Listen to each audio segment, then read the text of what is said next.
aos olhos de um observador isento, que procure, com o máximo de suas forças, desassociar a sua percepção de todas as amarras que o ego humano, o ídolo que tomou o lugar da essência e da consciência divina, construiu ao longo das eras e principalmente no espaço de tempo pequenino em termos cósmicos, em que se instituiu a nossa civilização ocidental, enraizada naquelas que a precederam. O observador isento que afasta as suas percepções das construções egóicas, representadas de muitas maneiras, conceitos religiosos, sociais, científicos. Quando isso feito, fica evidente que já há algumas centenas de anos, a civilização humana e todos aqueles que habitamos nesse planeta somos dia a dia defrontados com a luz da verdade que sempre brilhou. Nossos olhos, que podem optar em permanecer cerrados ou se abrir aos poucos, se assim é feito, nos revelam uma grandeza infinita. Essa grandeza infinita pode, ao observador não isento, ameaçá-lo, amedrontá-lo, porque medo e todas as construções que dele derivam, a separação, a fragmentação, a dor, o ódio. Medo nos afasta da nossa própria natureza. E a ameaça, a resposta será sempre a reação, muitas vezes mais intensa e dominadora, com a intenção de perpetuar círculos viciosos que nos têm a todos acorrentado há milênios e milênios. Habitamos atualmente um planeta que se movimenta com as leis poderosas que aos poucos vamos descobrindo na periferia de uma galáxia. Ela, por sua vez, apenas uma dentre as milhões de outras do universo pouco a pouco conhecido e que sabemos, hoje com quase certeza, pelo viés científico, que é apenas um dentre muitos, quiçá infinitos. Não foi apenas neste planeta que se desenvolveu a nossa caminhada no mistério sublime, supremo e ao mesmo tempo alcançável pela identificação que podemos realizar com a consciência infinita que nos cria. Habitamos outras paragens,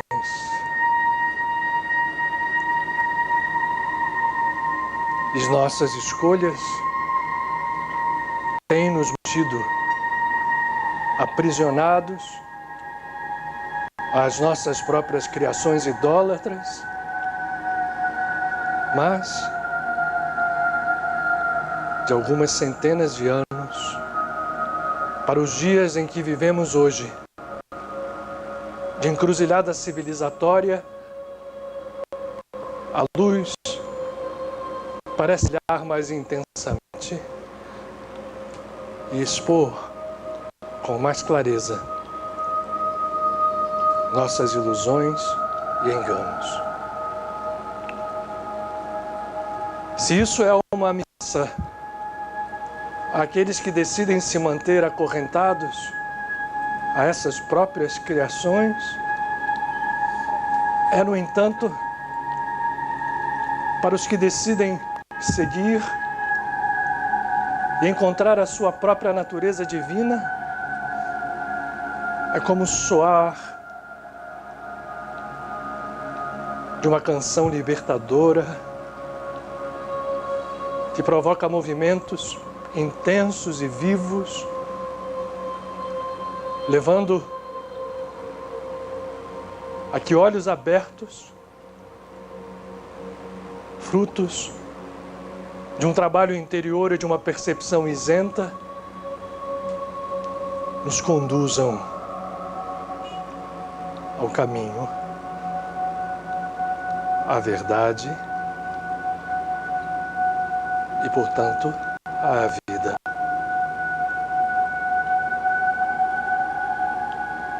Lê do engano daqueles que se acham proprietários do conhecimento final a respeito dessas três palavras: caminho, verdade e vida. Se assim o pensam, assim iludidos estão. Caminho infinito, verdade infinita, vida infinita. E o único modo de se perceber o infinito é nos tornarmos ou nos reconhecermos o próprio.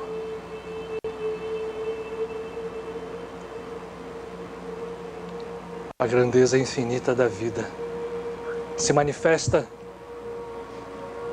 em aparente paradoxo no mais pequeno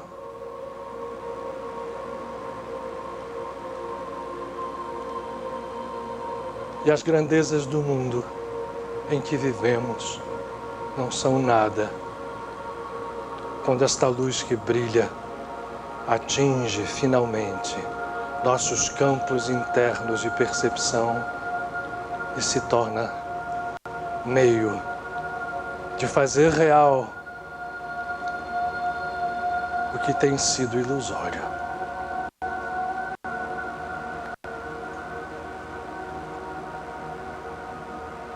Se os tempos são chegados, é necessário que façamos movimentos para, por uma vez, nos chegarmos também à eternidade, trazer o tempo e tudo aquilo que pensamos incontrolável, o destino leva à verdade e, portanto, à vida infinita, sejam parte da nossa existência, porque da essência jamais o deixaram de ser.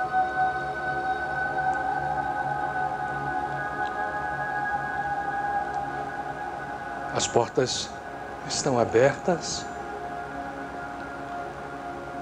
O chamado é repetido incessantemente, sob muitas vozes, das aparentemente mais desprezíveis ou daquelas a quem prestamos homenagem e respeito. A escolha é nossa.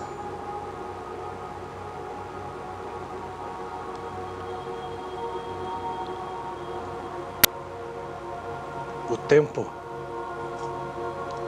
que chega pode também ser o nosso tempo. um novo tempo.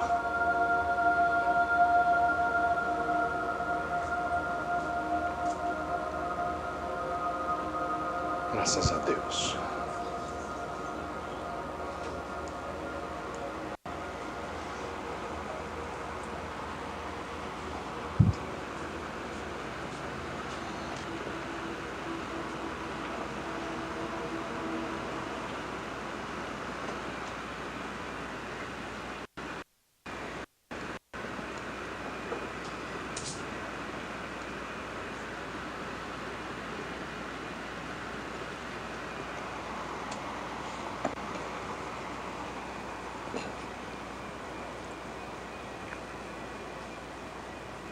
Boa noite a todos. Sejam todos muito bem-vindos à nossa casa. Efetivamente nossa. Realmente essas luzes aí são pro Otto, né? Ele tá aí hoje, não? Olha ele lá, tá ali. Tá.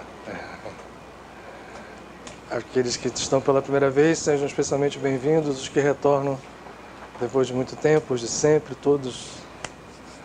Hoje, mais uma vez, nosso esforço de realizar um trabalho de conhecimento e crescimento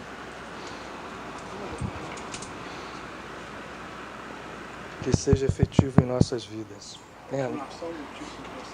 É a continuação do título da semana passada, lembrou bem o Paulo. Eu não costumo fazer, aproveitar enquanto o Otton se movimenta aqui. Você tem aviso ou não? Só do fala. Fala, claro. Boa noite. Semana passada, quem estava aqui? Bastante gente. Bastante gente. A gente começou a fazer a campanha do ar-condicionado da sala. Aquele ar ali de trás queimou. É um ar de 36 mil BTUs. A média de preço dele está R$ 4.500, R$ 5.000. Semana passada a gente disponibilizou a caixinha roxa, não é laranja. A caixinha roxa. Por isso que entrou pouco dinheiro. Aí ela tinha 1.080, hoje já deram algum, já tem 1.180. Então, mais R$3.000 a gente já compra esse ar-condicionado. Vamos embora, gente. Vamos movimentar porque o calor tá bom. Obrigado. Como nós somos emissores de energia, né? Quem viu essa sala aqui antes de ter pessoa humana dentro dela, ela estava absolutamente gelada. Somos todos... Quantos somos aqui? 98? 88. 88 geradores a 37 graus. No filme Matrix fala sobre isso. Mas não apenas de calor físico. A gente gera outros tipos de energia também, mas a prova física está aqui. O filme Matrix usa os BTUs do Otto. Bom, primeiro então, cadê? Estamos ao vivo? Caiu aqui nos... Não, vou botar agora. O pessoal tem reclamado, eu quando vou lá ver como é que foi a resposta, eu vejo, caiu, não que voltou. Coitado, vocês sofrem aí, mas tá rolando aí pode apagar. Só explicando, enquanto o Michael coloca ali, por que a gente resolveu continuar o tema da semana passada. E aí, respeitando, foi até bom o Otton perguntar quem estava aí a semana passada, porque eu vi que uma quantidade significativa de pessoas não veio aqui. Está fazendo novamente a microfonia. Então eu vou continuar o tema não por isso. Na verdade, o que a gente vai tentar é fazer um pequeno ajuste de posição, de entendimento, colocando todo mundo na mesma página para que a gente entenda qual é a intenção de nós falarmos sobre espiritualidade em vida prática. E aí fazer com mais, e por isso é o título de hoje, né? Poderia ser dicas práticas para isso. Continua aqui. Semana passada era eu mesmo encostando aqui, hoje não me parece. Ou então é alguma... solta uns... Está soltando. Já começou? Já entrou? Não, eu desliguei o telefone sem querer. Então... Na semana passada a gente falou de aspectos práticos, mas não detalhamos tanto quanto eu pretendo fazer hoje. Eu hoje imagino fazer com vocês propostas para que a gente possa ter... tá fazendo a... É por aí, pelo retorno aqui? Eu acho que não, vou ver ele dentro. Vou diminuir a intensidade.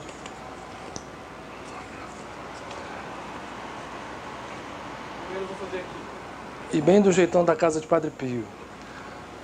Não vai ser assim, olha, é assim, assim, assim, assim. Pode ser assim. É lei de Deus.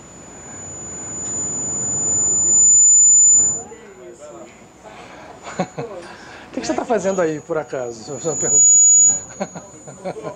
eu vou botar para transmitir, bola que você tem esse barulho. Transmitir isso. Não, ainda não entrou. Vai entrar agora.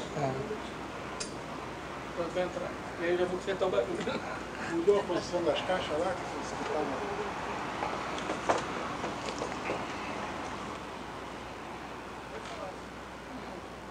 Pode ir.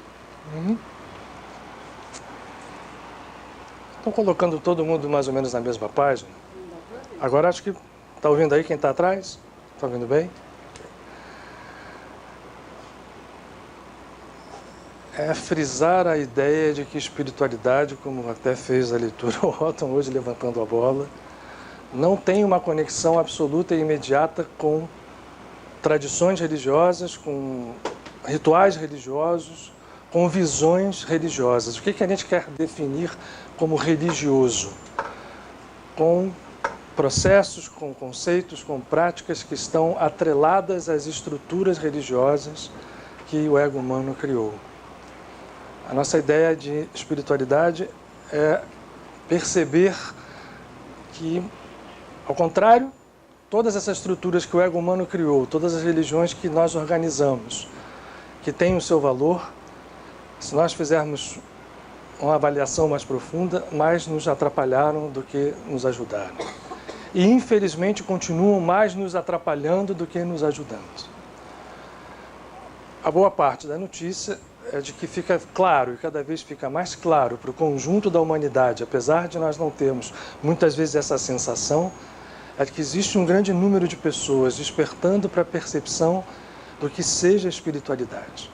E aí, recordando o que nós falamos semana passada, o ponto básico desse entendimento é saber não só o que seja espiritualidade, mas por que é tão importante que nós vivamos espiritualidade no tempo de hoje. O conceito básico dessa história é uma constatação. Quando nós temos esta visão, quando nós buscamos algo que vai além das coisas que nos são passadas por tradições religiosas, sociais, culturais, sejam quais forem elas que tenham nos condicionado, que sejamos com a mente mais aberta, a gente vai perceber que o mundo está, a nossa visão de mundo está invertida. Eu usei até a comparação feita por um mestre do século XX, chamado Pietro Baldi, que fez uma obra muito expressiva, constatando, como muitos outros, porque foi uma chuva de percepções.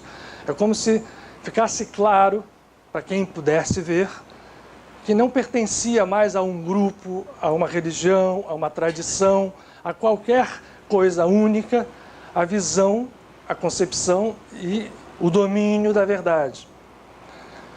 Houve uma chuva de conhecimentos que veio e outras que foram revividas, muitas delas de tradições ancestrais muito antigas, que nos mostram quantos caminhos existem ou quantas linguagens existem para se expressar uma única verdade. E o mundo está invertido por que razão? E Pietro Baldi foi um desses mensageiros. Porque nós, civilização, quando digo nós, somos nós, civilização humana, isso é dito, repito, por todos aqueles que nos trouxeram essas boas novas, estamos encarcerados. Encarcerados dentro de uma percepção, repito, invertida do mundo. Nós temos 5 sentidos físicos, através das portas dos olhos, dos ouvidos, da boca, da língua, do olfato e de toda a sinestesia corporal, que nos passam informações num determinado padrão de frequência, que é a constituição do que nós chamamos de universo físico, não só mais da matéria física, mas o universo físico a gente entende que matéria é um aspecto da energia. Estou correndo um pouquinho, só para a gente nos colocarmos na mesma página. Nós estamos, através desses sentidos, fomos aos poucos sendo enfeitiçados e nos mantendo e reforçando cada vez mais a percepção de que esta é a realidade. Tanto que é a palavra que a gente usa comumente. Caiu na real, né? Veio para a realidade é outra coisa, né? Imaginação, virtual.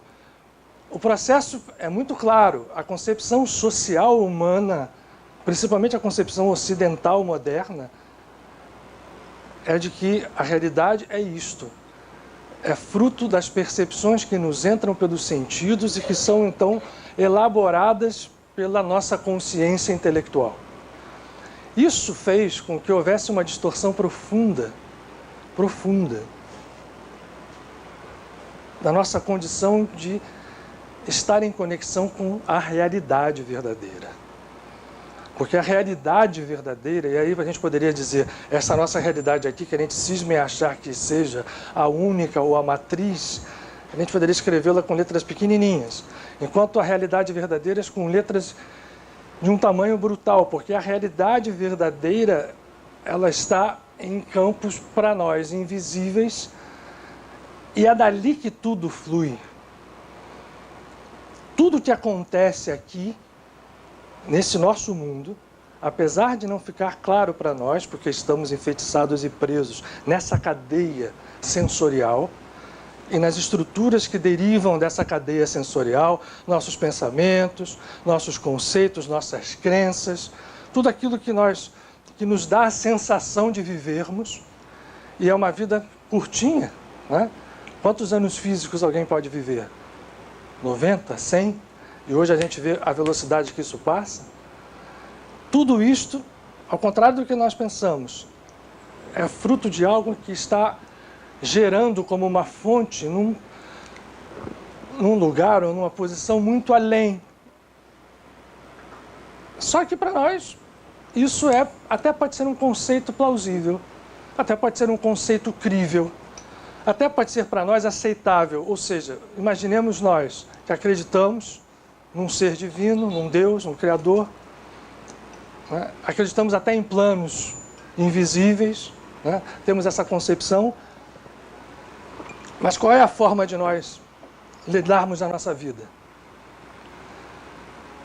Ainda que nós sejamos crentes, ou tenhamos crenças de que existe uma vida mais ampla, um universo mais amplo, né? Até hoje a ciência até nos contempla com instrumentos que permitem levar isso até fora do campo dito religioso ou espiritual. Ok, eu acredito nisso tudo, eu entendo isso tudo. Agora, o que isso significa na minha vida prática? Se nós fizermos uma análise mínima de nós mesmos, vamos ver que da crença para a realização na vida prática, de uma conexão perfeita entre essa aceitação e a realização, a utilização desse conceito como um instrumento de trabalho em nossa vida, eu acredito que se nós fizermos uma enquete aqui, será 100%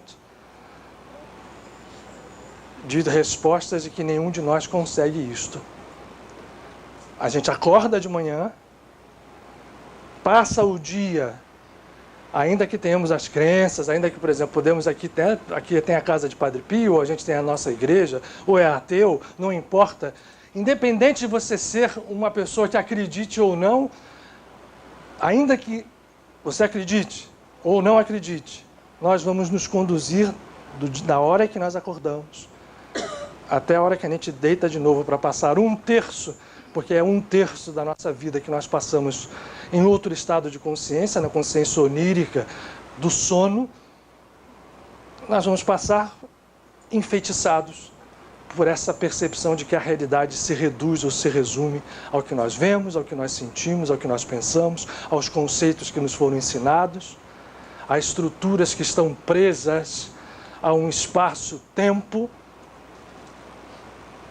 que é o espaço-tempo que expressa o que nós chamamos de universo físico, e dentro do universo físico, o espaço-tempo que expressa o local onde nós vivemos, onde esse planeta se estrutura, a sua vizinhança planetária. Presos a isso, nós apenas nos mantemos em círculos ou ciclos de repetição. eu vou precisar me valer da minha cola, porque a gente está chegando ao ponto invertido esse processo. Ignorada a fonte da vida, significa, num sinal de igual, que nós podemos até ter uma religião. Podemos até ter crenças em desdobramentos da realidade em níveis mais amplos, invisíveis. Mas, mesmo que tenhamos, para nós, a espiritualidade não significa você duro, nada, um pouquinho mais, significa pouco.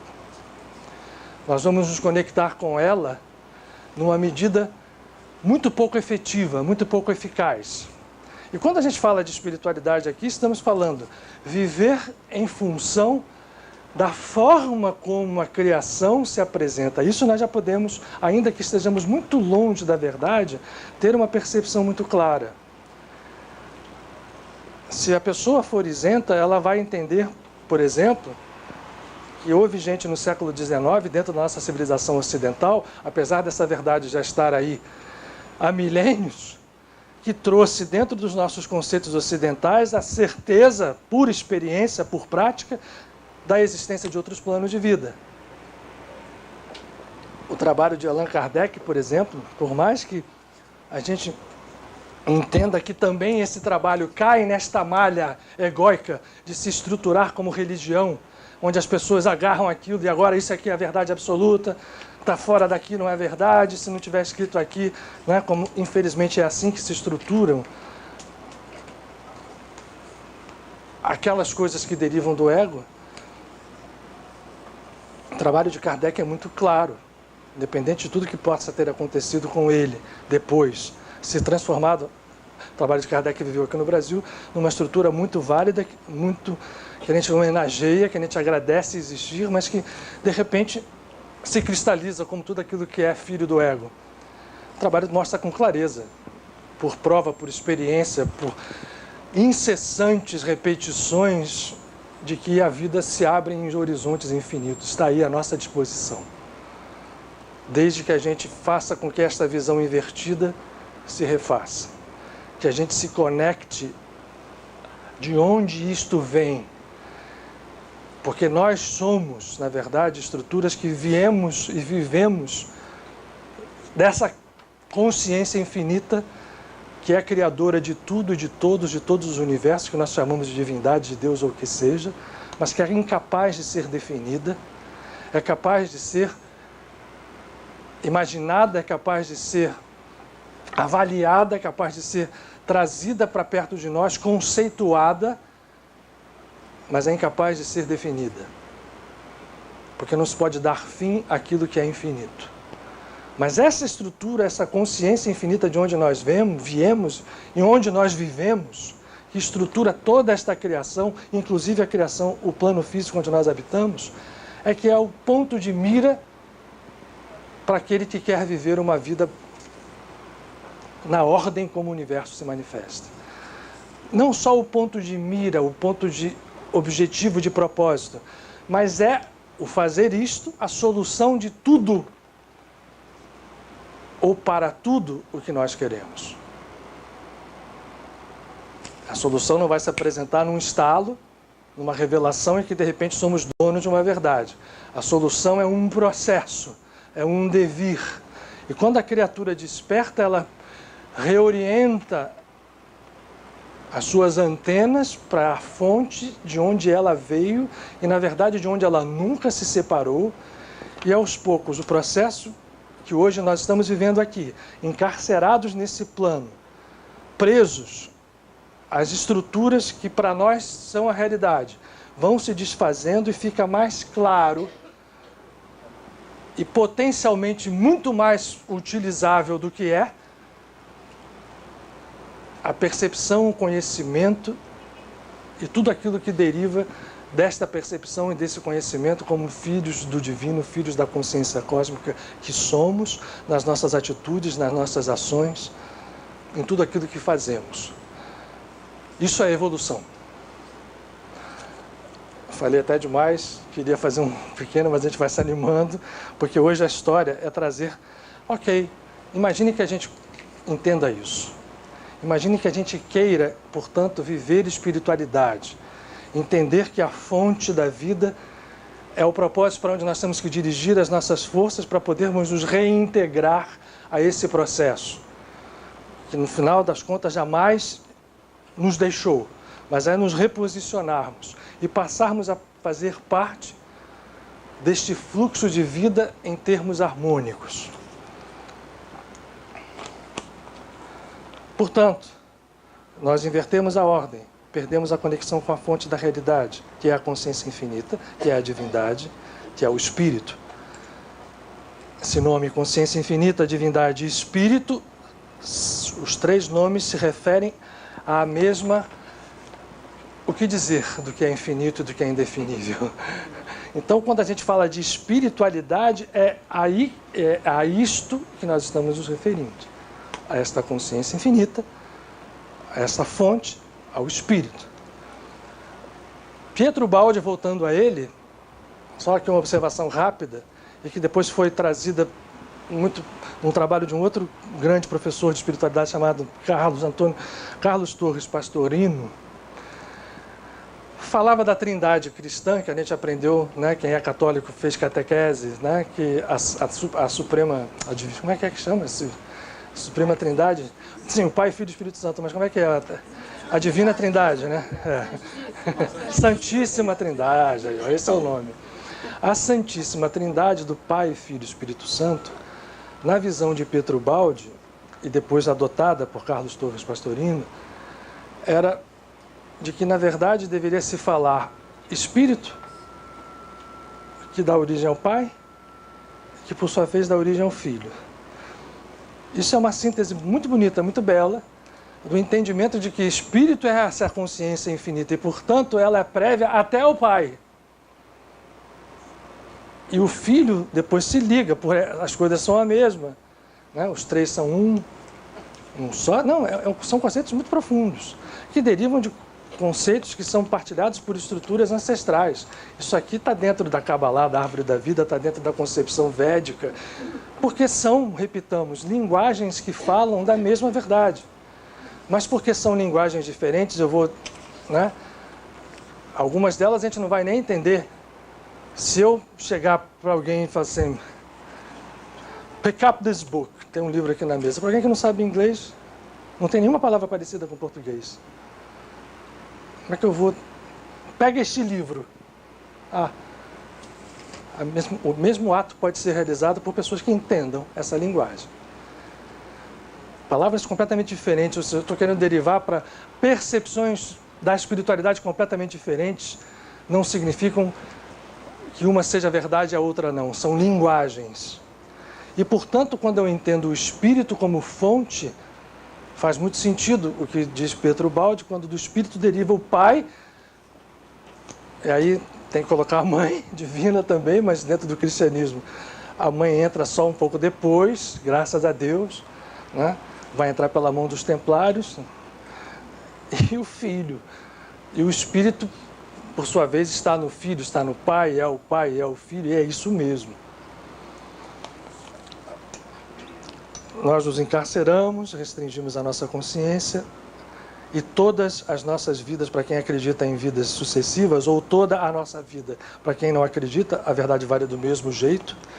Eu até escrevi com aquele Szinho entre parênteses.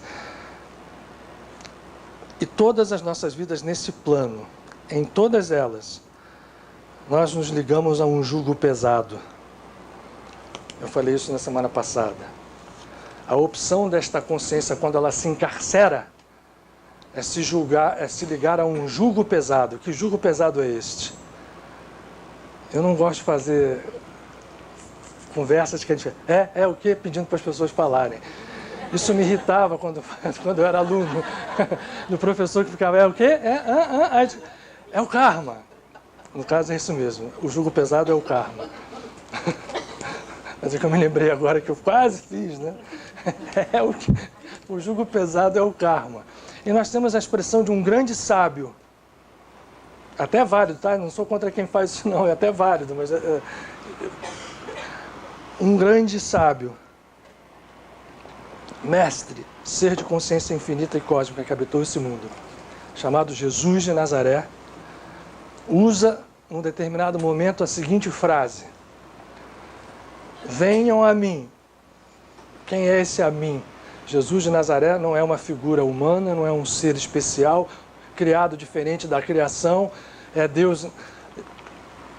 Jesus de Nazaré é alguém que expressou a potencialidade que existe dentro de cada ser da criação. A potencialidade da consciência cósmica, de expressar a consciência criadora que está criando esse universo todo, do qual nós conhecemos quase nada, os universos e os planos todos. Jesus de Nazaré, e portanto não é ele figura humana, mas o consciente cósmico que vive dentro dele, ou o Cristo.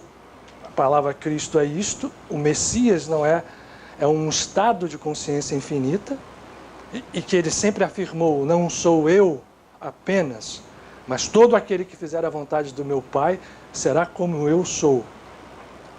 Jesus diz: venham a mim, porque o meu jugo é leve.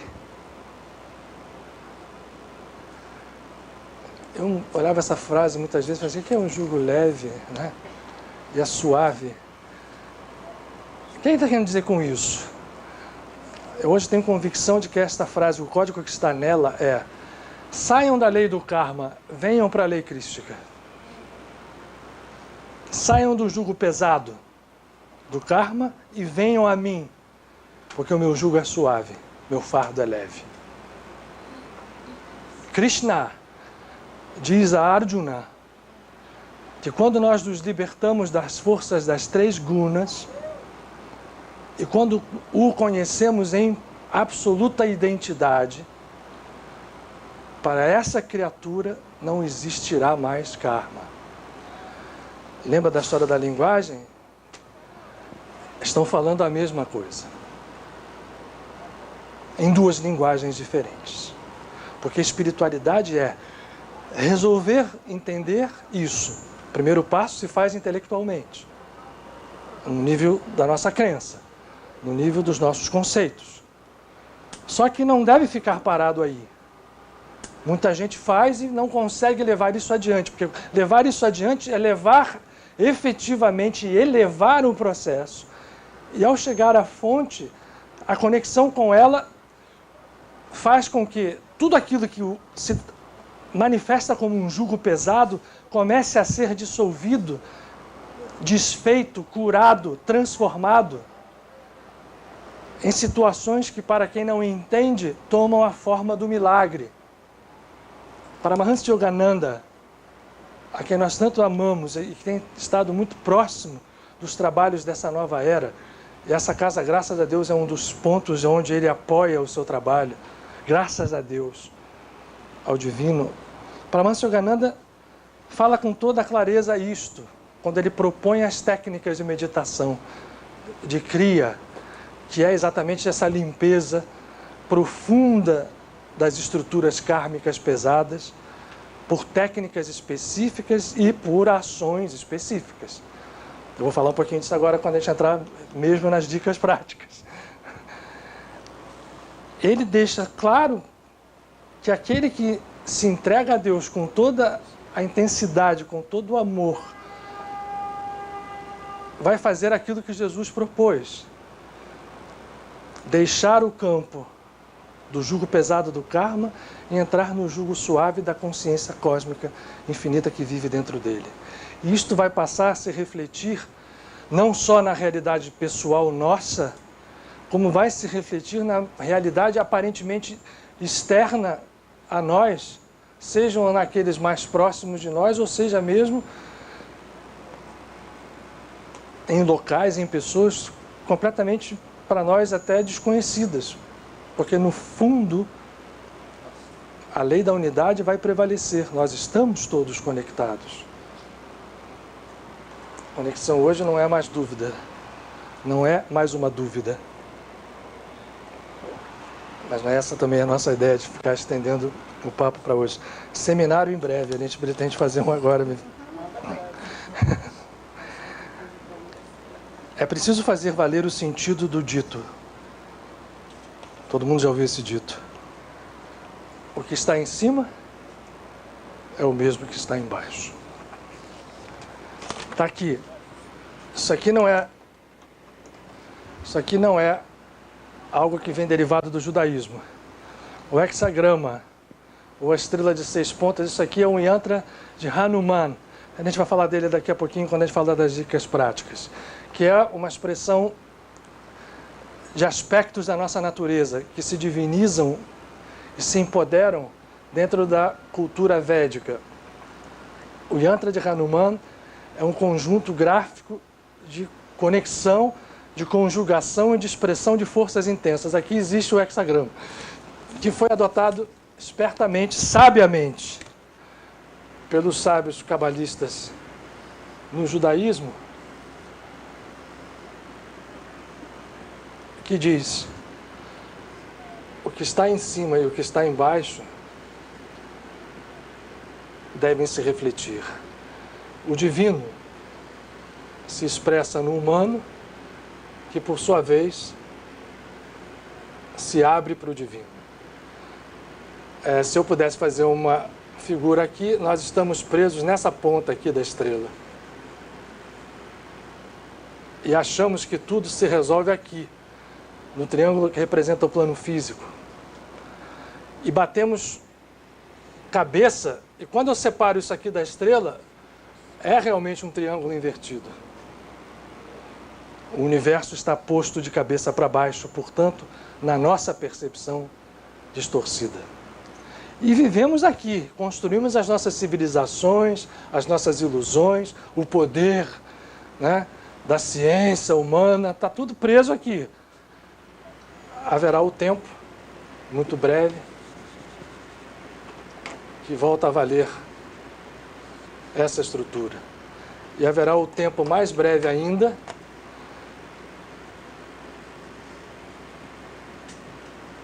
que isto aqui desaparece, para ser uma coisa só. Quem já estudou química aqui? A matéria é complicada na escola, né? Colégio, a gente está no colégio. Você sabe por quê? O que está aqui dentro dessa estrela? É um hexágono, não é? Só de curiosidade, vocês vão olhar na química orgânica, especificamente na química orgânica. Eu diria 98% das substâncias são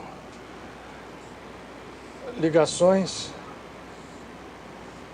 de anéis benzênicos ou de anéis pentagonais. O carbono, por exemplo, é apenas um anel hexagonal. A estrutura como as moléculas se arrumam. Portanto, no plano físico, a gente tem a figura do pentágono e do hexágono como estruturas básicas de composição da matéria, de arrumação da vibração que nós chamamos de ligações químicas das moléculas, todas, do carbono a todas as moléculas complexas, que estão presas aqui nesse universo físico. Na hora que a gente apaga isto, né, por isso quando eu fiz aqui me lembrei de contar isso para vocês, eu apaguei o hexágono e na hora da unidade tudo é uno mesmo, não há separação, não há estrutura nenhuma que, apesar de serem válidas, são belíssimas, são divinas. A matéria é divina, o mundo material, estou fazendo essa observação aqui porque às vezes a gente vai falando e as pessoas vão entendendo, não significa desprezar esse mundo material, que a gente chama de material, não significa, ele é tão divino quanto o outro, faz parte dessa unidade. As distorções são nossas. Não existe nada inútil nem fútil, né? Exatamente. Então não se pode dizer, porque a matéria é obra de um outro Deus, do mal. Na verdade, tudo faz parte de algo coerente. Nós é que deixamos de enxergar essa coerência, traçamos os limites falsos do nosso ego e estamos aqui colhendo isso. Para quem acredita em vidas sucessivas, vida após vida. Para quem não, pode colocar só o limite físico dessa vida mesmo, que dá certo. A análise é válida do mesmo jeito. Nós precisamos unificar a vida. Isso é viver e buscar o Espírito.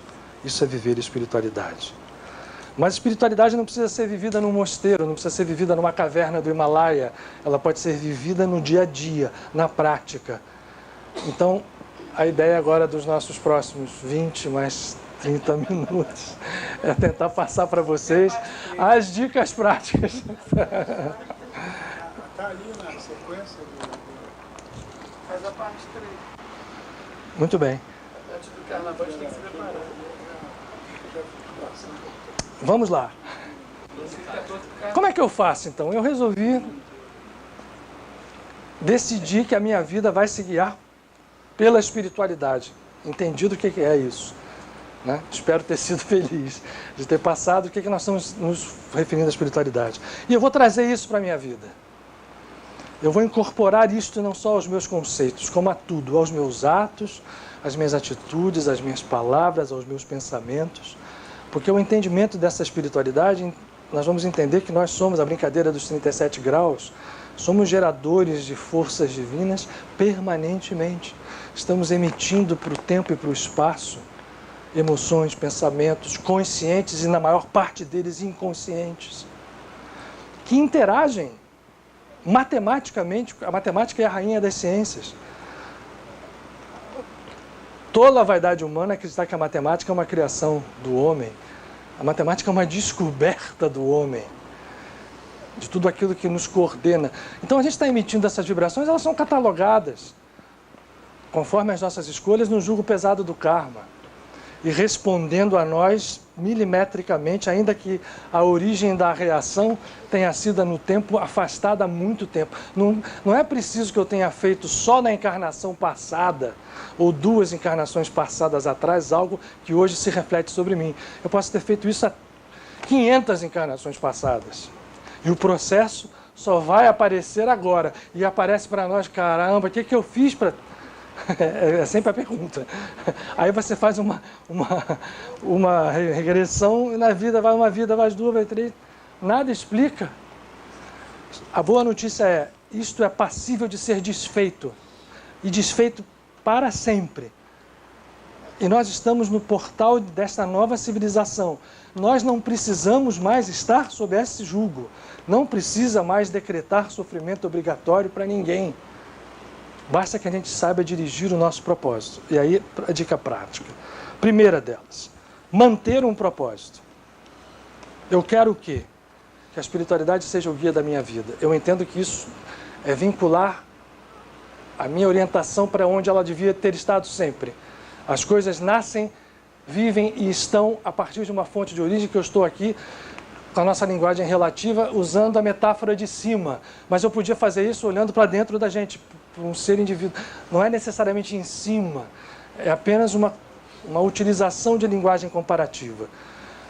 E, portanto, é ali que o meu propósito vai se fazer. O que eu sei, e a gente sabe de tudo aquilo que nos foi trazido pelos mestres, que é preciso fazer, e por acaso, isso aqui está no lema da nossa casa. Se a gente imagina que a consciência seja a divindade, você ter um propósito real é viver a divindade, viver essa consciência.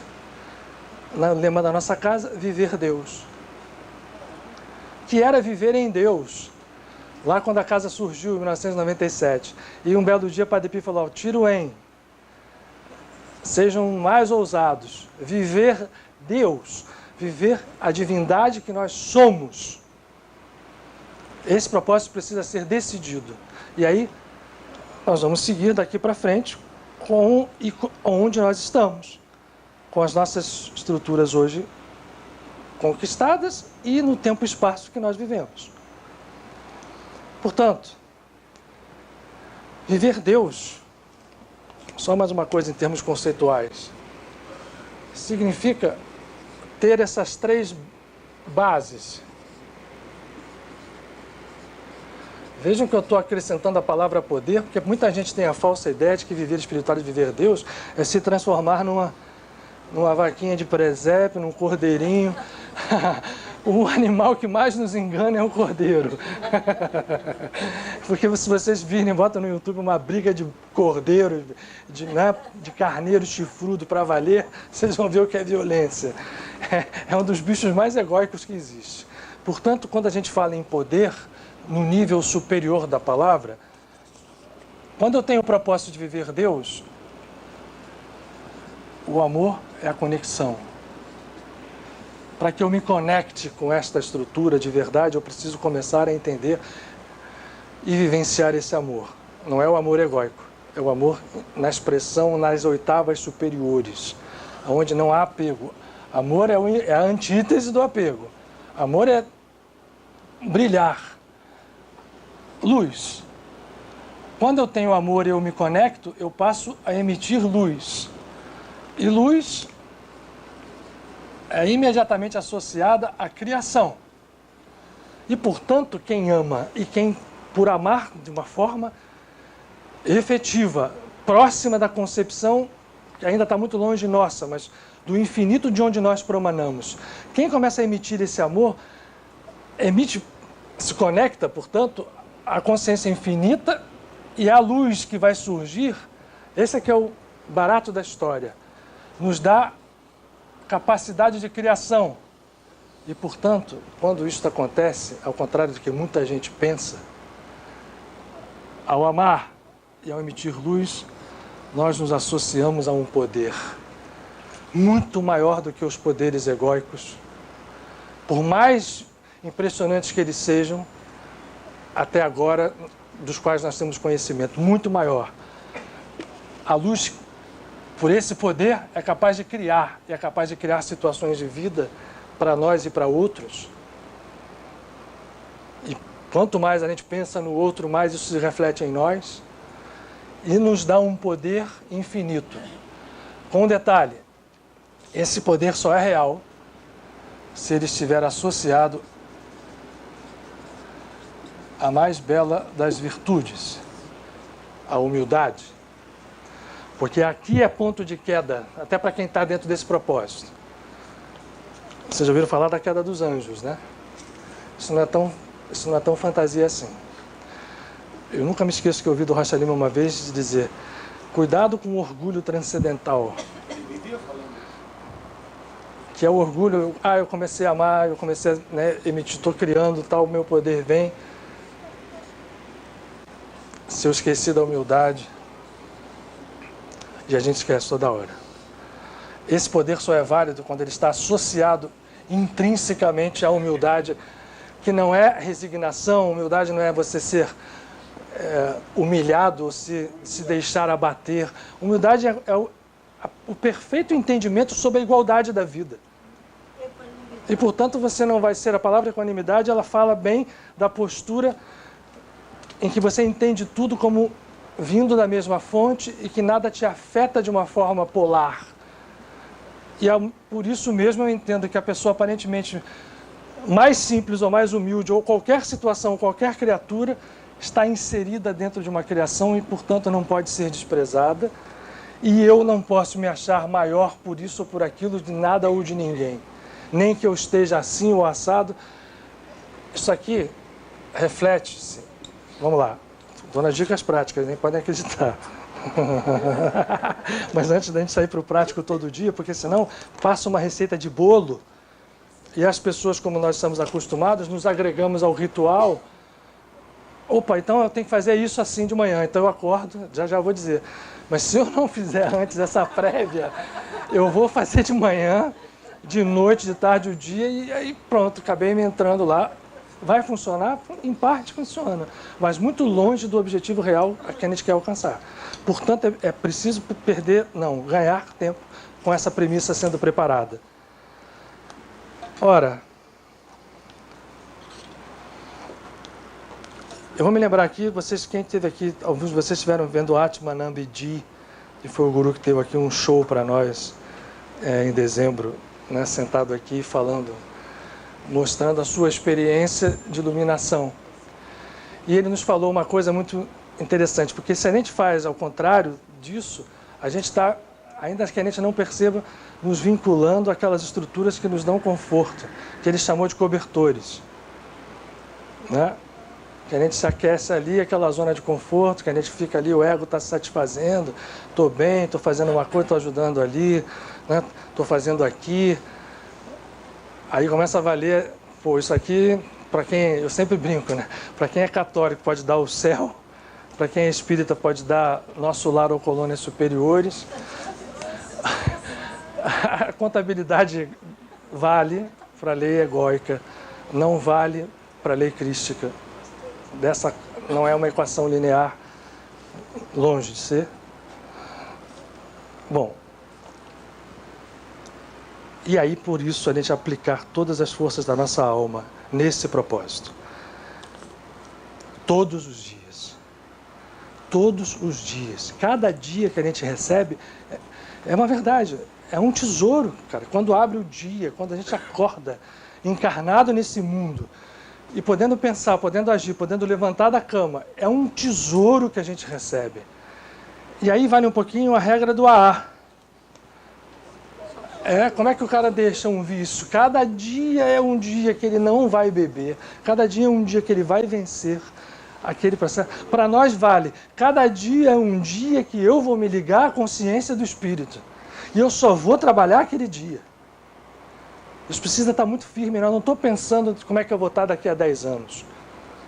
Eu estou pensando como é que eu abro o meu dia, eu termino o meu dia. Porque é a ponta... Aí o tempo vale. Como um parâmetro de contabilidade para o nosso trabalho. Superar o padrão de espaço-tempo virá depois. Quando... Estou lembrando, o Yogananda está muito firme hoje aqui, então os estados de Samadhi, que se chama dentro da visão, né, védica, que são os estados superiores onde a alma encontra com o divino, existe um que é atingível depois de um tempo, chamado Nirvikalpa Samadhi. Onde você está olhando, você olha para uma pessoa, ela pode estar em completo estado de Samadhi, ela parecer para você um ser normal, que está ali conversando, falando as coisas, mas lá dentro dele, ele está absolutamente conectado com essa consciência o tempo inteiro. Para chegar lá, a gente precisa trabalhar cada dia. Bom, só que, na maior parte das vezes, logo quando a gente comecei meu dia cheio de bons propósitos, né? Como eu contei aqui na semana passada. Eu tenho um problema que eu estou resolvendo com o trânsito, então já contei a história do trânsito, que eu sabe, todo dia que eu saio de carro eu recebo o desafio na primeira esquina, que é onde eu tenho que lidar com a massa de motoristas que não quer deixar eu entrar lá na esquerda, como nós fazemos aqui no Rio, né? A lei da seta é assim, ligou a seta, pé no acelerador para não deixar aquele cara que fez a seta nos passar. Eu tenho que passar pelo lado dele. Alivia que ele passa. E todos os dias eu estou aqui fazendo. Então, é uma metáfora para a gente entender o seguinte. A gente começa o nosso dia e vai encontrar os obstáculos que a gente já... Só que a gente não tinha consciência deles. São as nossas reatividades, são as nossas capacidades de julgar permanentemente, imediatamente, automaticamente as pessoas. É a língua que solta para falar o que a gente achava que nem queria, mas fala automaticamente. Blá, blá, blá, né? Todas as tradições têm definições para isso. Eu não vou me prender a nenhuma delas aqui, porque... E aí o que eu faço? Esse dia foi um horror. Insiste, persevera. Não julga. Nem ao outro e nem a você. Porque um julgamento terrível é aquele que é movido pela culpa, que aí eu posso falar um pouquinho mais. Existem, a plateia que está à nossa volta, invisível, nem sempre é uma plateia que está ali para te dar força. E às vezes a ideia é fazer você se sentir, caraca, eu não senti horror, né? Então, não se julgue, não deixe a culpa invadir. A culpa é uma das armas mais poderosas que existe nas mãos dos seres que ainda estão extremamente dominados pelo ego e que acham que a vida deles é dominar os outros, controlar os outros. Aqui ou lá. Imprimir culpa é duro, não se julgue. Um estado de gratidão, aos poucos a gente tem que ter, quando abrir os olhos. Então aí começam as coisas que a gente pode fazer. De manhã. Vamos agora para a dica prática, ainda tem tempo. Abriu os olhos, eu falei isso aqui semana passada. Abre os olhos e tenta fazer algo assim, abrir o olho. Um pensamento de gratidão, ainda que eu tenha tido uma noite, sabe, abrir os olhos ali, antes de levantar. Espreguiçar é a melhor coisa do mundo. É um alongamento natural. Eu tenho gato em casa. Quem tem gato ou um felino sabe o que eles fazem quando acordam de manhã, né? O cachorro também faz, né? Mas o gato, então, que é uma coisa especial dentro desse entendimento, faz o tempo inteiro. O gato dorme o dia inteiro. Se ele sair, ele precisar sair a 90 km por hora, ele vai sair num estalo de dedo. Ele está preparado para aquilo. O corpo do gato, então, nós também temos esse potencial. Então, acordou, agradece, tem várias formas de a gente começar o dia. Escolham as melhores, mais adaptadas às suas linguagens pessoais. Eu proponho algumas aqui. Uma delas, por acaso, não, está até hoje aqui. Essa oração que vincula a uma figura que, para a conceituação religiosa, é a Nossa Senhora das Graças, e que apareceu no século XIX, esse bendito século XIX em Paris, por uma menina que era noviça. Está posta aqui essa imagem. Vocês veem sair das duas mãos dessa figura da Mãe Divina as graças. É a única oração, fora o Pai Nosso, que foi passado diretamente por Jesus aos discípulos, que veio trazida diretamente, impressa naquilo que se chama da medalha milagrosa. Ó Maria concebida sem pecado, rogai a Deus por nós que recorremos a vós. Inclusive eu vou fazer agora uma recomendação a vocês, que é uma recomendação absolutamente livre. Aqui nessa casa não tem dono da verdade, nem impositor da verdade. Quando eu rezo Ave Maria, Ave Maria cheia de graça, o Senhor é convosco, bendita sois vós entre as mulheres, bendito é o fruto.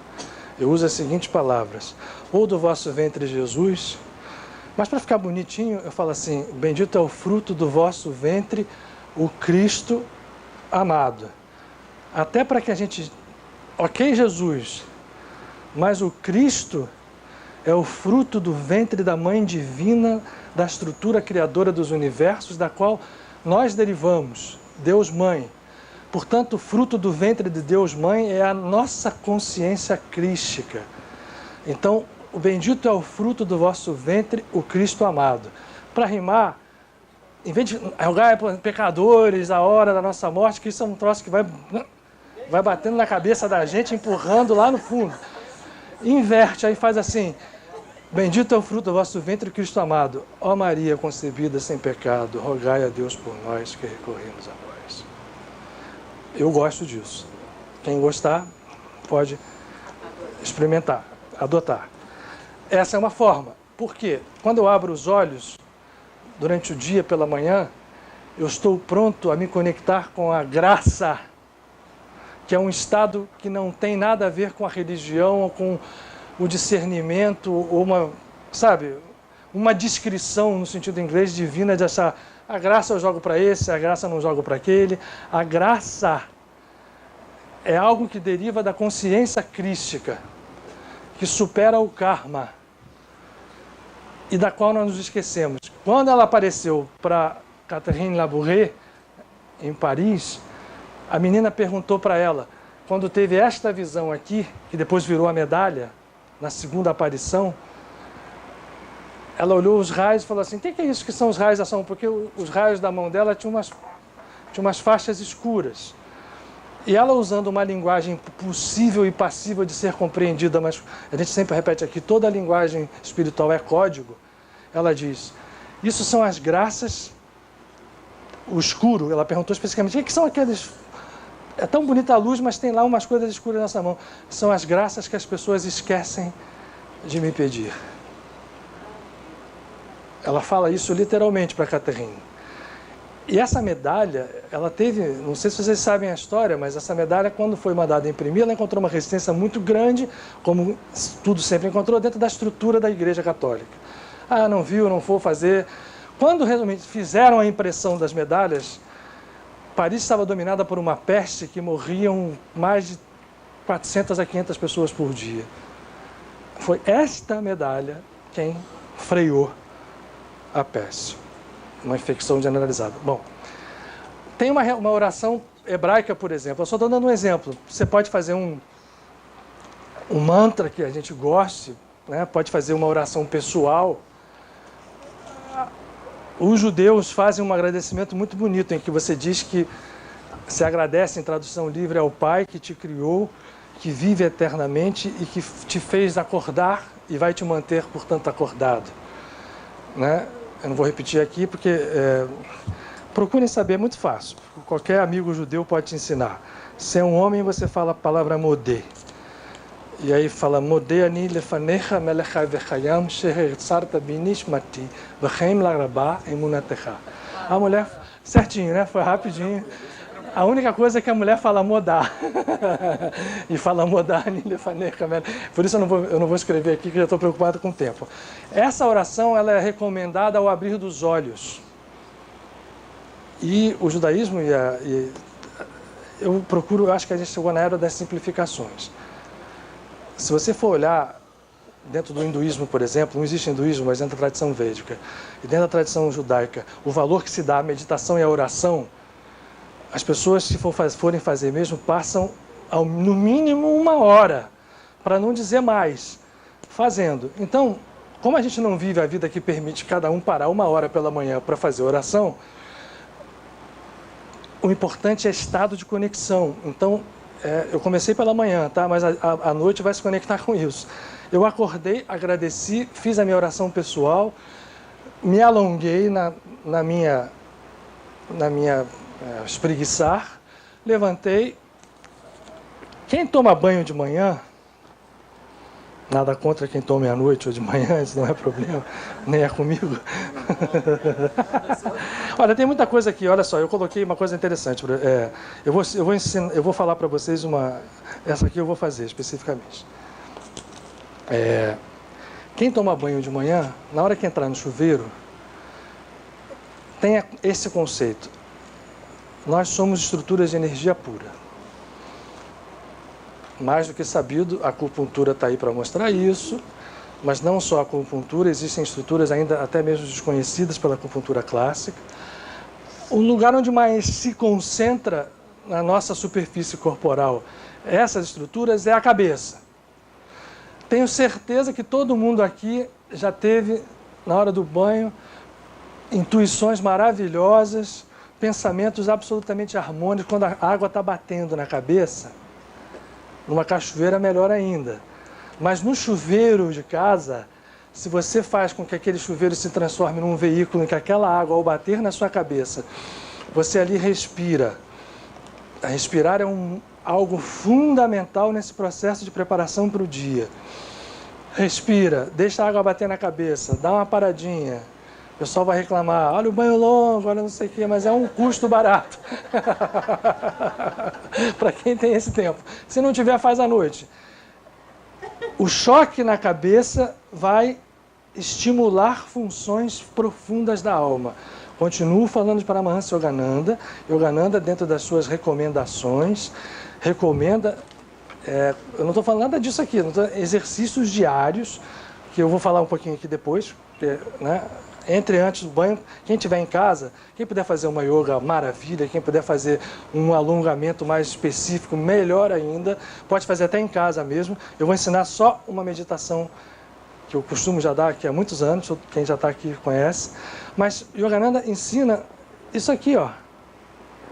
Você bater na cabeça com os nós das mãos devagar para estimular as funções internas, porque está tudo conectado. Então, o chuveiro é um belíssimo instrumento para a gente poder se preparar para o dia. Ainda mais se você está ali consciente disso. Respirando, se possível faz uma oração interna, faz uma meditação. Quem conhece os pontos, concentra aqui. E agora, existem 2 coisas que podem ser feitas. Essa aqui quando acordar, tá?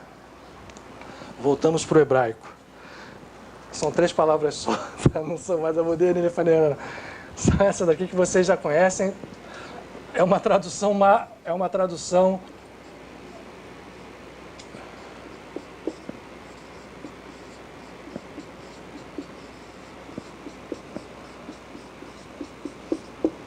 Vocês já ouviram isso. E essa frase é usada, inclusive, em trabalhos espirituais que foram trazidos pelos mestres ascensionados. Isso aqui, o que está dito aqui? Ó, de novo. Erie asher erie. Erie asher erie é traduzido livremente pela frase eu sou o que sou. E que foi a frase que Moisés no monte, no primeiro momento em que ele sobe ao monte, ainda olhou aquela sarça ardente e viu lá dentro uma voz dizer Erie, Asher, Erie. Eu sou é a presença divina. Em português, eu sou o que sou. Só que eu recomendo que vocês decorem isto, por um motivo. Apesar da tradução livre ser eu sou o que sou, não é isto que está escrito aqui. Porque é impossível de ser traduzido de uma forma literal para uma língua ocidental. Erie está posto 2 vezes, por isso é eu sou o que sou, eu sou, né, o que sou.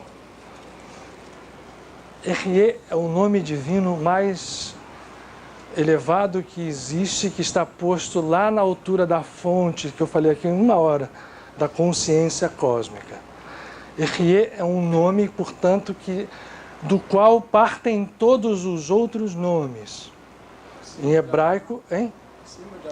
Acima de Adonai. Muito mais. Adonai é o que está mais abaixo. Erie é o que está mais alto. Nenhum deles está abaixo, tá? Isso é uma bobagem. Mas em termos de escala de estrutura vibratória, Erie está ali. O que esse ser fala para Moshe?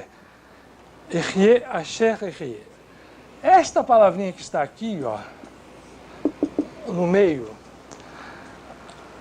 passa como eu sou o que sou, o que sou. Não, Asher é também um nome divino. E se nós vamos decodificá-lo em gemátria hebraica, olhando a significação do nome Asher pelas letras hebraicas, ele tem a mesma gemátria da seguinte palavra, da seguinte expressão, melhor dizendo.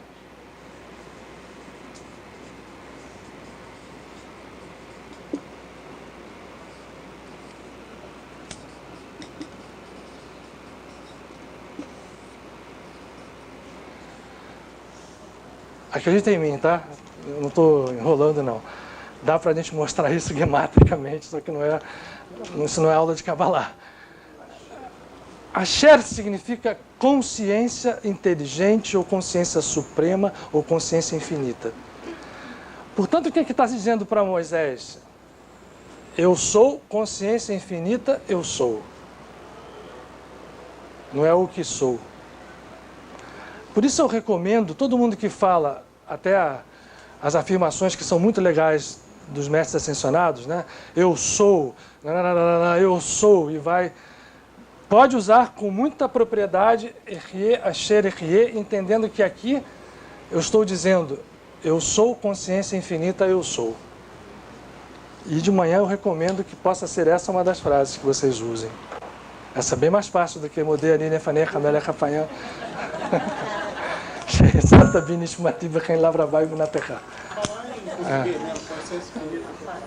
Pode falar em português também, não tem problema. Pode falar, eu acho que Erie, Asher, Erie é bonitinho.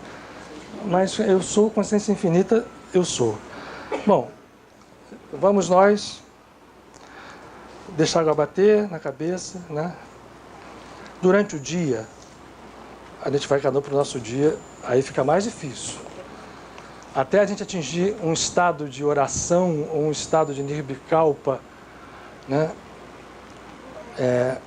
Um estado de um ser de mudi, que é esse estado desse ser que começou a iluminação e atingiu. A gente tem que trabalhar contra nós mesmos, no sentido de tudo aquilo que vai vir do nosso ego. Nós vamos lidar com tudo aquilo que vai romper. Da inconsciência vem. São as reatividades nossas, são os julgamentos nossos, são as falas nossas. E a gente, quando abre os olhos, vê como isso é automático na nossa vida. Como a gente, né, sem pensar, a gente vai fazer, vai reagir, vai... Na hora que abriu a consciência para isso, já melhorou. Então, durante o dia, eu recomendo, durante o dia, lembrar-se que quando você vê que a história ficou complicada,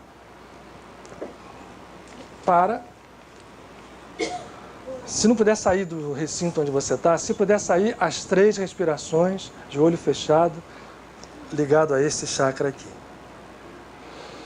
1, 2, 3. Vocês não sabem o efeito que tem isso. Prático. Se puder mais, estende para uma oração. Se não acontecer nada, uma oração no meio do dia é a melhor forma de fazer aquela conexão que a gente disse com a consciência infinita. Porque orar não é uma postura ritual religiosa. Não é uma obrigação. Orar é um dom natural do homem, que nós usamos ou não, e ao usamos bem ou menos bem ou não. Mas é algo que está à nossa disposição, uma força.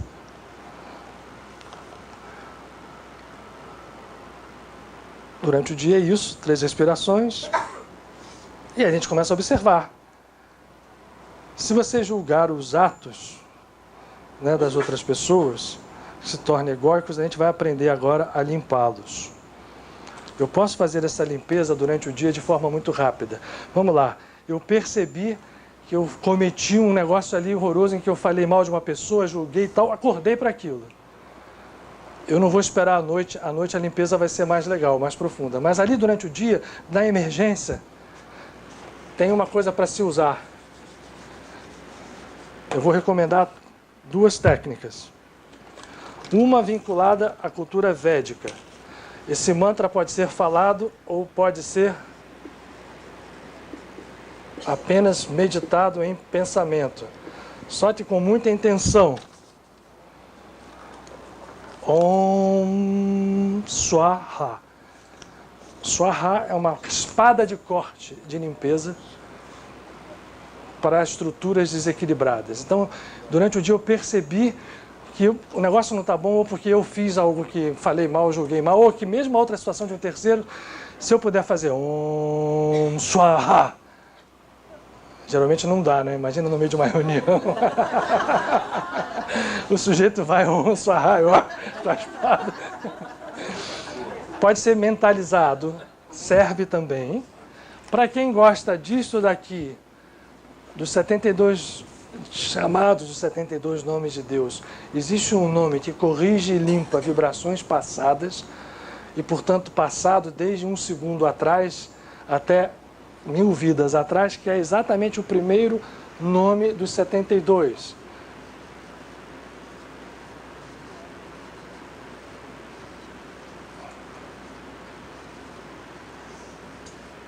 Vav, Rei, Vav, que pode ser mantrificado com as vogais naturais. Vá, Rei, Vá, lido da direita para a esquerda, ou visualizado da direita para a esquerda, ao contrário do que a gente faz. Om Swaha, Vá, Rei, Vá funcionam como linguagens de acesso semelhantes, diferentes na forma, semelhantes no efeito. Uma terceira, para quem gosta mais do budismo, Nam-myoho Renge Kyo. Certamente muitos de vocês conhecem aí. Eu vou dar só 3, a gente pode dar 500 aqui.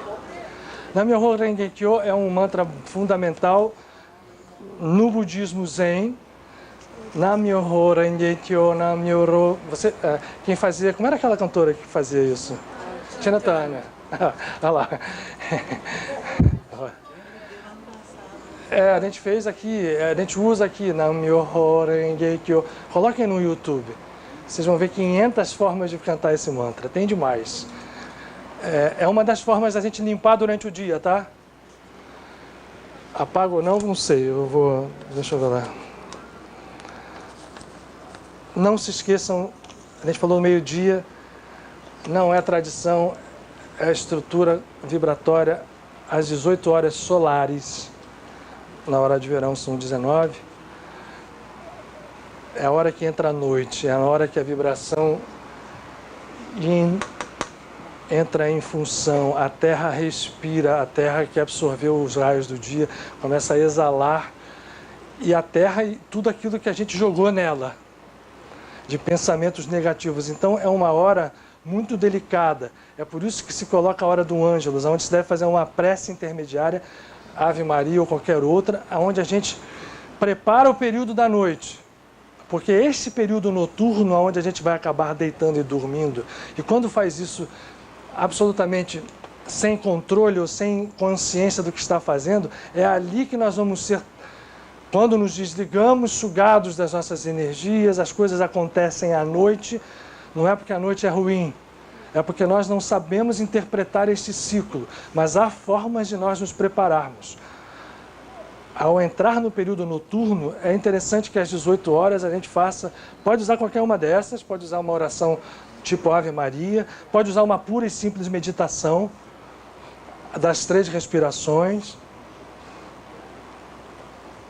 se concentrar, fazer uma oração pessoal, mas é bom que a gente vá criando o hábito de nos lembrarmos. Se fizerem assim, com o tempo vai ser fácil, é quase com um relógio interno. Chega ali perto das 6 horas, opa, está na hora de dar uma paradinha. Por quê? Eu vou ter o período da noite, esse período da noite eu preciso me preparar. Até a hora que eu for deitar, depois eu vou voltar uma que eu esqueci aqui durante o dia, que eu acho legal a gente falar.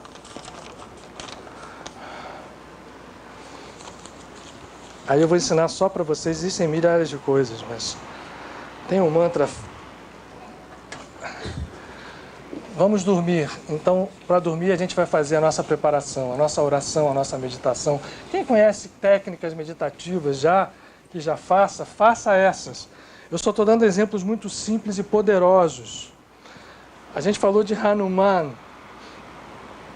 Hanuman é uma expressão da divindade muito poderosa para limpezas de forma genérica, no sentido de derivados, ou enfim.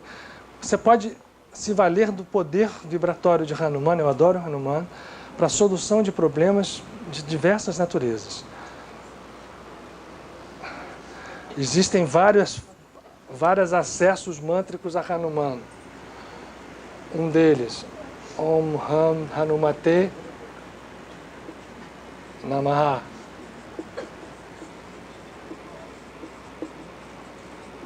Om Ham Hanumate Namaha. Om Ham Hanumate Namaha. Om Ham. Agora existe eu sou apaixonado, quis trazer para vocês, o chamado Ram Navama, que é simplesmente dizer com um estado de entendimento e consciência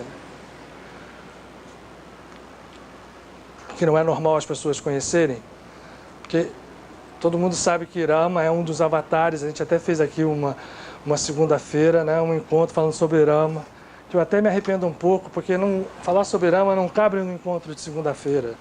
Tentei fazer isso e vi que não é o melhor, porque é algo às vezes tão diverso da nossa percepção diária, que fica uma coisa meio, você conta a história, tenta trazer os códigos, mas não vale. Rama é um avatar que precede a Krishna,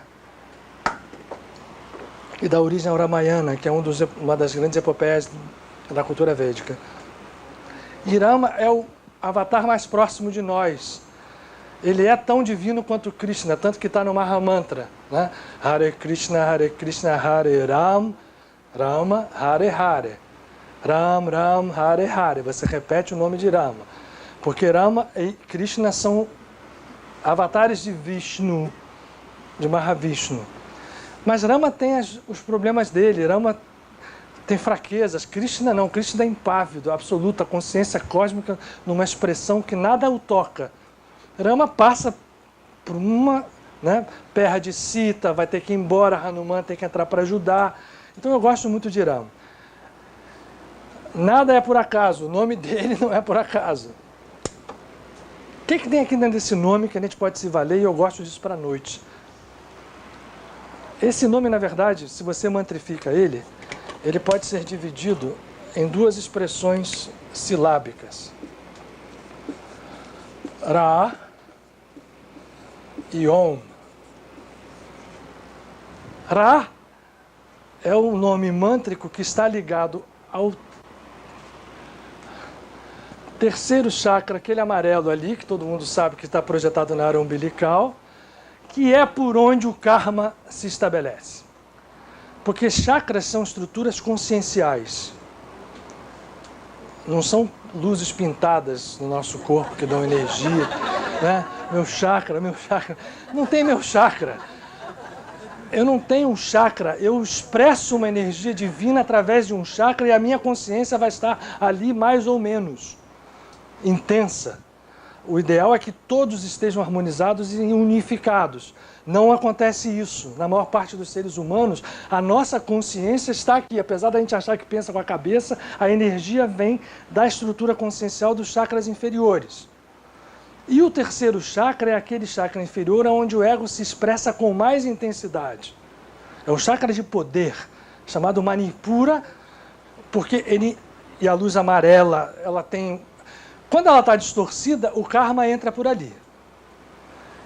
E Om é o mantra vinculado ao sexto chakra, o chakra nos bem diz para Mahansadi, a entrada, a porta, a sede, o canal da consciência crística.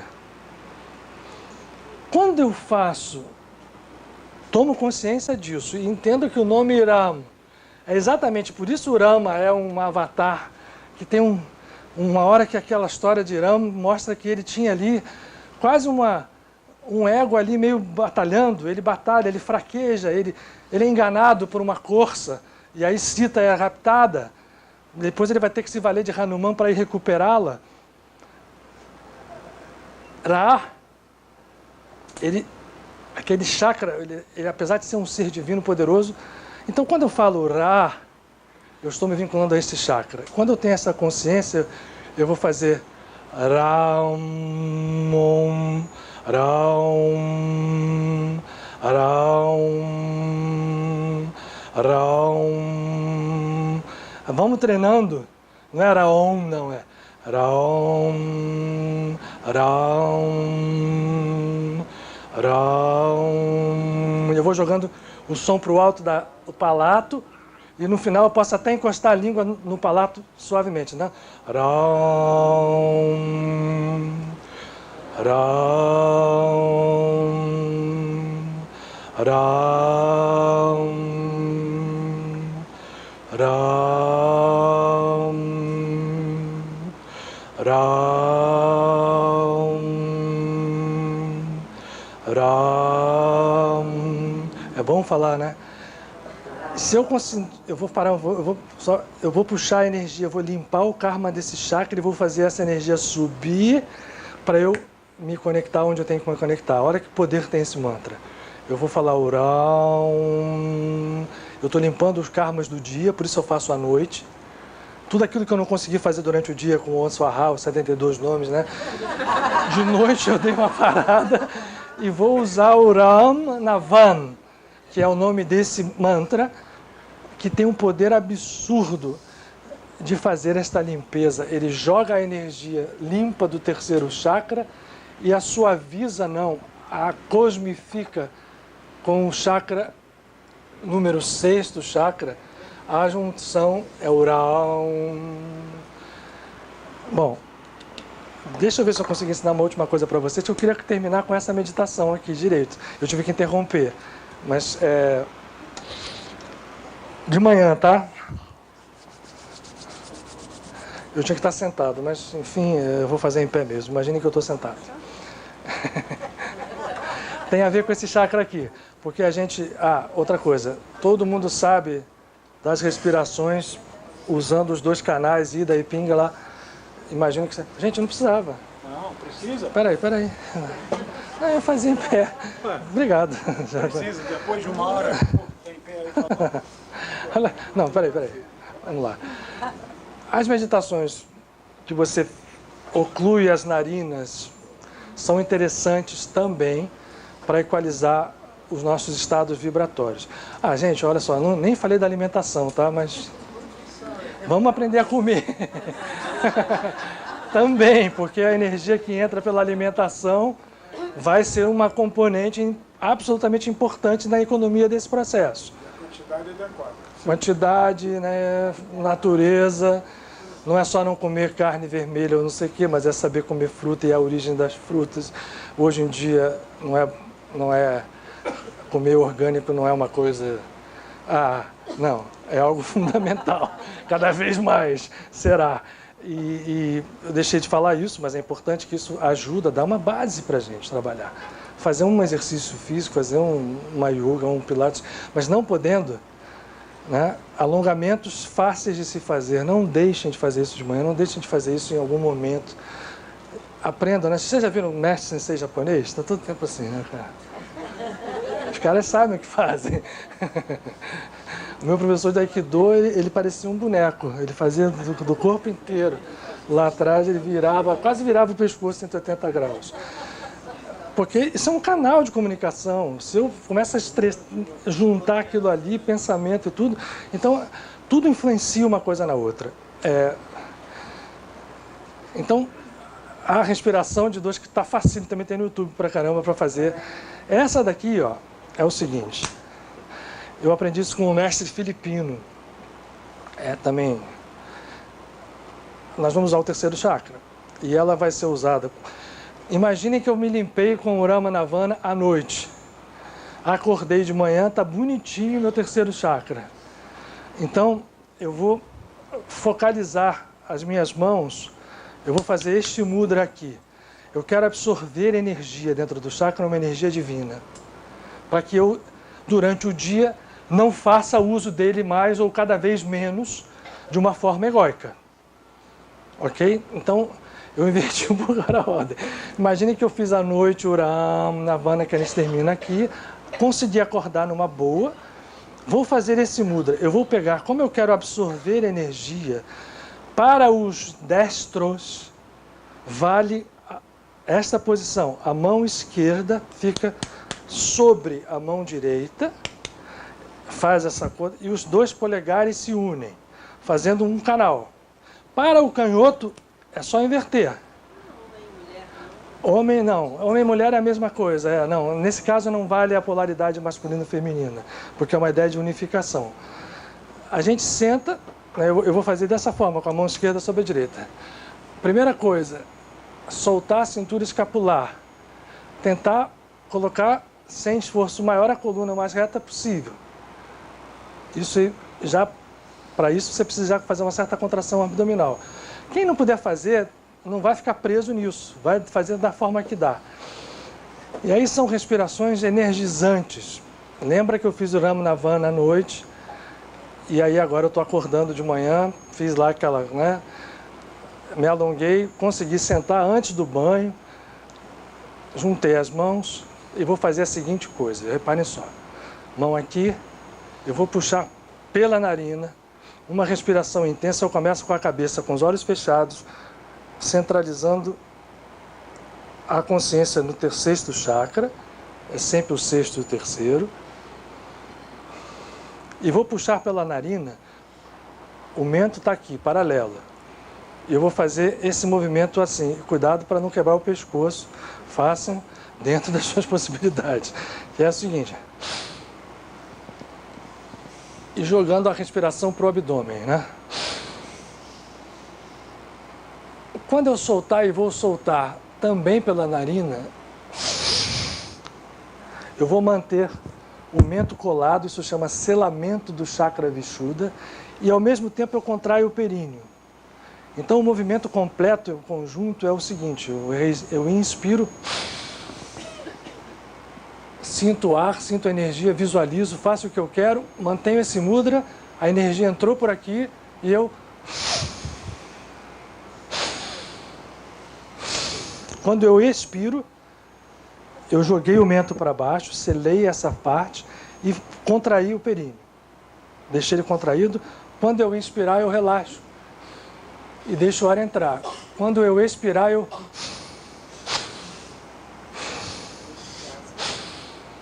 Façam isso não muitas vezes. Podem fazer 4, 5 vezes, quem não está acostumado, porque quem não estiver acostumado ao fazer isso vai dar uma balançada.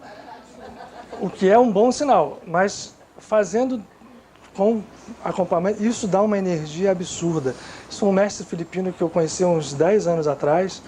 Ele esteve aqui no Brasil e ele tem outras coisas para ensinar. Essa é uma coisa bem legal. Ela dá uma...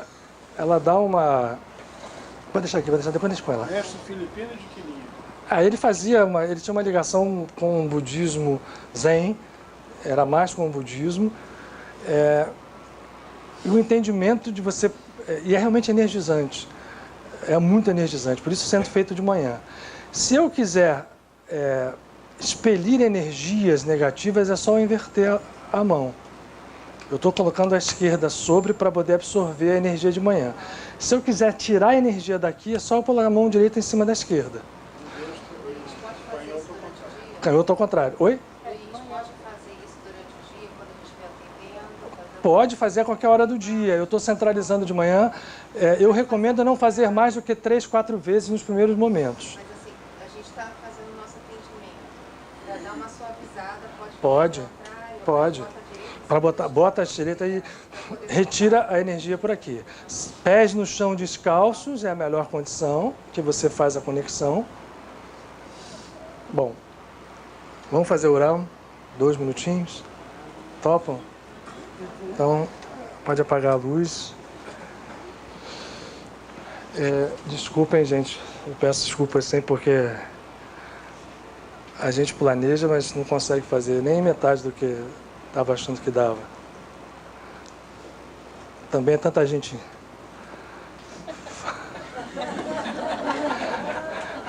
Às vezes dá vontade de fazer fila, pessoal, fila. O ouvido chega a fazer... Então, primeiro, gratidão por tudo aquilo que esses amigos nos trazem, essa luz infinita, a paciência infinita que eles têm conosco, porque a facilidade com que nós temos de repetir os padrões de vidas anteriores é enorme. E o que nós queremos é a libertação definitiva. Vamos respirar então de forma pausada, sentindo a presença desses amigos, e estendendo essa presença, orando, portanto, a todos aqueles que não estão conosco aqui fisicamente, mas estão presentes de forma absoluta conosco. Sejam aqueles seres mais próximos de nós, os mais amados, que a nossa mente imediatamente se dirige, são os filhos, pais e mães, companheiros, amigos, mas nesse momento nós conseguimos sentir que é possível estender essa sensação de plenitude àqueles que nós fisicamente nem conhecemos. Esse mundo passa por provas, tragédias anunciadas, tragédias trazidas ao conhecimento, tragédias ocultas, dor e sofrimento, que nesse momento essa luz vá e se estenda a cada um desses irmãos, e que um dia toda essa dor seja mitigada por uma humanidade que, ao despertar, estende as mãos e o coração, não mais pelo ego. Eu peço desculpas, mas eu quero me valer de frases do nosso próprio e muito amado Yehoshua Bar Yosef, Jesus de Nazaré, quando dizia aos iludidos, seus companheiros que cumpriam a lei, davam esmolas, mas tocavam sobre a sua frente trombetas e falava do ato oculto. O ato oculto é aquele que entende que o valor do ato não será a sua aparência exterior, mas sim a vibração interior de amor da qual ele nasce. Seja o óbolo de uma viúva, seja uma quantidade enorme de recursos, o que vai contar para o valor real é a vibração que dá origem ao ato. Nós queremos nos libertar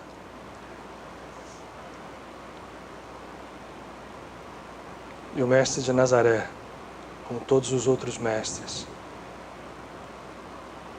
seja a mão forte que nos sustente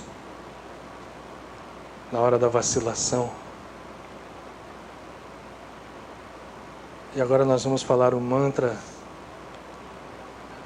entendendo que a natureza divina em nós precisa se desvencilhar das amarras do ego, despertar e brilhar. Então vamos respirar novamente.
E agora, para terminar o mantra Om.